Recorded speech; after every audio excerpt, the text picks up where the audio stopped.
जय हिंद भाई सभी को। और भाई आप सभी का स्वागत है आपके अपने YouTube channel ministry of aspirants में। तो आई होप आप सब लोग अच्छे होंगे और आपकी तैयारी भी भाई बहुत अच्छे से चल रही होगी। तैयारी के साथ साथ भाई किस्मत भी लेके चलना अगर तुम एसएससी के लिए बैठ रहे हो तो। और दूसरे एग्जाम तो फिर भी ठीक है। तो भाई अभी थोड़ी देर पहले एसएससी ने फिर एक रात को कुछ नई तरकीब शायद कोई सो के उठी है और उन्होंने फाइनली कुछ अच्छा स्टेप लेते हुए सीजीएल 2023 के लिए आंसर की अपलोड कर दी। तो भाई मेरे पास तो मेरी आंसर की है, मैं वही शेयर कर सकता हूँ तुम सबके साथ।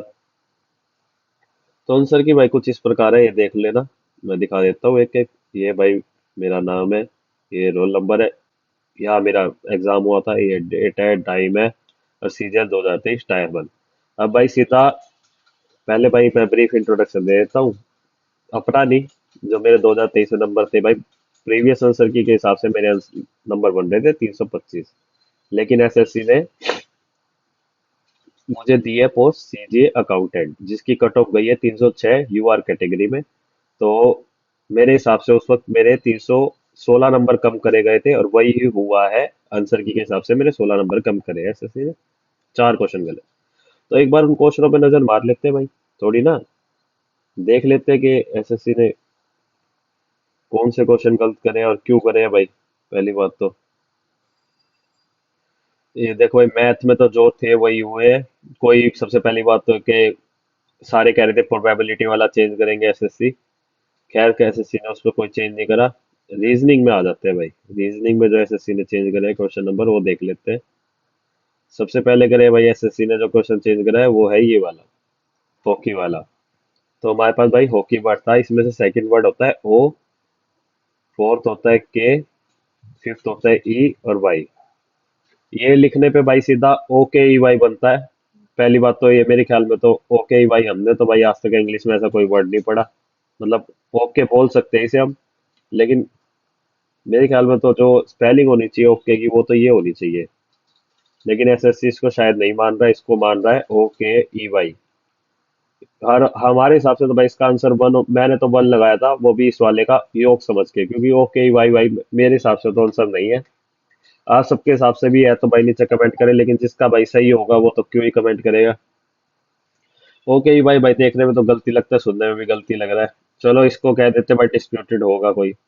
अब आते हैं इस क्वेश्चन पे। ये क्वेश्चन है भाई, इसमें क्या है, B C D are sitting around a circular table, each of them faces either the centre and of the table of the outside opposite. मतलब ठीक है भाई, या तो कोई सेंटर में देख रहा है या सेंटर के बाहर देख रहा है। तो हमें इसमें क्या बताना था, डी फेसिंग के सेंटर बताना था। तो भाई मैंने इसमें ऑप्शन चूज करा था नंबर 4। ठीक है भाई। एक सेकंड भाई। और एसएससी ने माना है इसका नंबर 2। पहले इन्होंने 4 ही माना था, अब इन्होंने ऑप्शन 2 कर दिया। इसमें लिखा है statement 1 and 2 together are sufficient to answer the question. चलो भाई दोनों स्टेटमेंट को लेके देख लेते हैं। फर्स्ट स्टेटमेंट क्या है, B sits second to the right of the F and both are facing the centre. ठीक है भाई। भाई ये 6 है सर्कल के अंदर, ठीक है। B sits second to the right of the F and both are facing the centre, मतलब एफ भी सेंटर में फेस कर रहा है और बी भी सेंटर में फेस कर रहा है, और second to right to the F, तो ये हो जाएगा। Only 2% are sitting between A and E from either side. Both A and E are facing the same direction. A is not a immediate neighbor of B. मतलब 2% ए और ई के बीच में बैठे हैं किसी भी साइड से, मतलब ए और ई अपोजिट है एक दूसरे के और दोनों सेम डायरेक्शन में देख रहे हैं, लेकिन ए जो है वो बी के अपोजिट नहीं बैठेगा, तो ए यहाँ बैठेगा, ई यहाँ बैठ जाएगा। ठीक है। अभी इनकी डायरेक्शन भी हमें नहीं पता। ठीक है। C is facing opposite direction of B, मतलब बी सेंटर में देख रहा है जैसे हमें फर्स्ट इक्वेशन में पता है, तो सी बाहर देख रहा है और D is sitting to the second left of the C. तो मतलब सी यहाँ बैठा है, सी बाहर देख रहा है और डी इसके लेफ्ट में बैठा है। ये पता लग गया। अब हमें आंसर में पूछा था D in which direction D is facing. अब भाई कोई भी एसएससी में, मतलब जो भी जिसने क्वेश्चन का आंसर मार्क करा है वो भाई एक बार आ जाए बाहर निकल के, या उनका सोर्स बता दे, या फिर जो उन्होंने माल फूक रखा है, जो भाई पदार्थ लिया हुआ उन्होंने कि जिसकी वजह से ये आंसर हो सकता है, तो एक बार बता दे भाई आके कि डी की डायरेक्शन उस भाई को कहाँ से पता चल गई, या उस बहन को कहाँ से पता चल गई जिसने इसका आंसर ये वाला मार्क करवा दिया कि option 1 and 2 together are sufficient to answer. हमारे हिसाब से तो हो नहीं रहा। अगर मैं गलत हूं तो भाई कोई महान और पुरुष भाई नीचे कमेंट में भी बता सकता है अपनी राय कि डी की डायरेक्शन अगर कैसे पता चल रही है तो भाई हमें भी बता दो, क्योंकि ऊपर लिखा है each of them faces either the centre और table of the I side. तो डी भाई बाहर भी देख सकता है अंदर भी देख सकता है, लेकिन दोनों इक्वेशन से भाई हमें तो नहीं पता चल रहा। अगर आपको बताना है तो भाई जरूर बताना। देखो ये क्वेश्चन तो एसएससी ने बिल्कुल ही गलत कर रखा है, और ये वाला भी भाई मेरे हिसाब से गलत ही है। एसएससी का आंसर टू नहीं होगा, आंसर वन ही होना चाहिए इसका। चलो ठीक है। और भाई अब अगला क्वेश्चन आता है ये सिनेमा इंग्लिश का पहला क्वेश्चन था मेरे सेट में। Cinema provides the most universal entertainment. अब एसएससी ने ये सेंटेंस मान लिया बिल्कुल सही जो इन्होंने गिवन है। पहले उन्होंने माना था अयूनिवर्सल, एन तो हो ही नहीं सकता यूनिवर्सल के साथ, ठीक है। Cinema provides a universal entertainment, the most universal entertainment. आपको भाई देखो इनमें से कौन सा सही लग रहा है, अयूनिवर्सल सही लग रहा है या मोस्ट यूनिवर्सल सही लग रहा है, नीचे कमेंट में जरूर बताना। मेरे हिसाब से देखो भाई अयूनिवर्सल ही है, और भाई तुम बता देना। एसएससी ने भाई दो क्वेश्चनों में सबको नंबर दिए, शायद जिसमें किसी का डिस्प्यूट भी नहीं था। उनको छेड़ने की जरूरत ही क्या थी पहली बात तो, जैसे कि ये क्वेश्चन। इसमें भाई मैंने ऑप्शन चूज करा था throw down stone to create ripples in the water. तो पढ़ने में भी और ग्रामेटिकल भी यही सही लग रहा है। अब throw down stone, throw more round stone to create ripples in the water. तो भाई अब आप बताओ अगर इसके अलावा कोई और ऑप्शन भी सही लग रहा हो आपको जिससे एसएससी ने सबको मार्क्स दिए हैं। ठीक, एक ही है।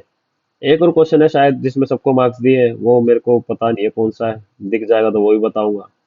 हाँ एक वो पैसेज में है शायद, आई थिंक। ठीक है, और भाई एसएससी का दूसरा आपको पता है भाई पैसेज में कौन सा था, एक था तो सही।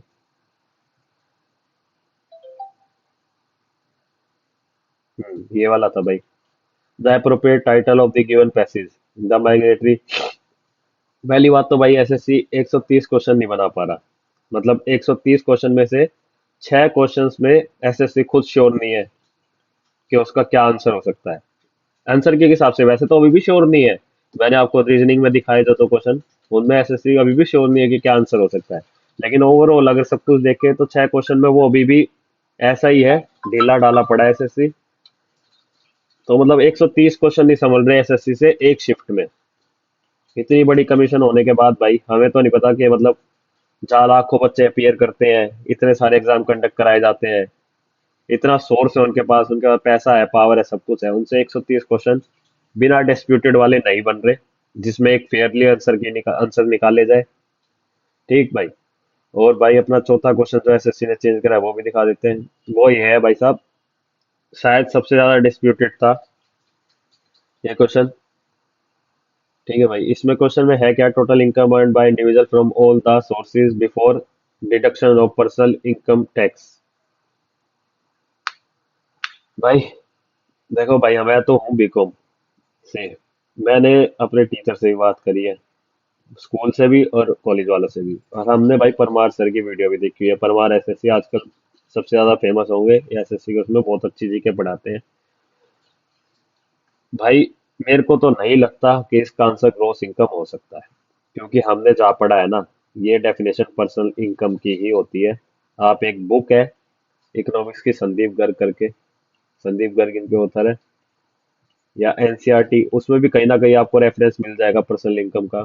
तो मैं ये अभी भी नहीं मानने के लिए तैयार शायद कि ग्रोस इनकम है इसका आंसर, क्योंकि मैं क्या, एसएससी खुद मानने के लिए तैयार नहीं है। पहले पर्सनल करवाती है फिर ग्रोस कर देती है ऑब्जेक्शन आते ही। अगर ऑब्जेक्शन अभी भी खुले होते ना और बच्चे ग्रोस इनकम पे डाल देते तो शायद अगली आंसर की में वो पर्सनल भी डरवा देती।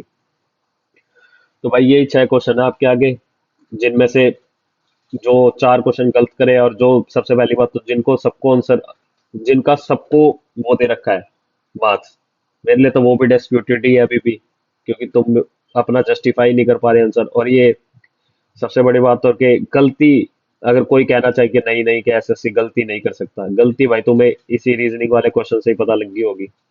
डी की डायरेक्शन कोई बता दे तो मैं मान जाऊं। ठीक है। और बाकी भाई तुम्हें ये क्वेश्चन है, अपने अपने भी राय नीचे जरूर कमेंट में लिखना। और किस्मत भाई थोड़ी खरीद लो कैसे, क्योंकि दिमाग तो तुम्हारा एसएससी पागल कर ही देगा, पढ़ाई लिखाई तो तुम्हारी वही फेल करवा देगा एसएससी। तो देख लो, जैसा चलता है चल रो। अब भाई कल हॉली बोर्ड का मॉक कल लाइव आ जाएगा, मैं फिर भी वो सोल्व करूंगा, क्योंकि बच्चे तो देंगे ही, नौकरी चाहिए सबको। लेकिन इस तरीके से नौकरी देंगे भाई एसएससी वाले तो क्या ही चलेगा। ठीक। आपके सामने आंसर किया है भाई, किसी को अगर पूरी आंसर की चाहिए तो वो भी शेयर कर सकता हूँ। ठीक है। तो भाई वीडियो भाई यही है। जय हिंद भाई। धन्यवाद भाई। और नीचे अपने कमेंट में जरूर बताना कि आपको क्या लगता है भाई, कौन सा क्या आंसर हो सकता है। जय हिंद भाई, टेक केयर।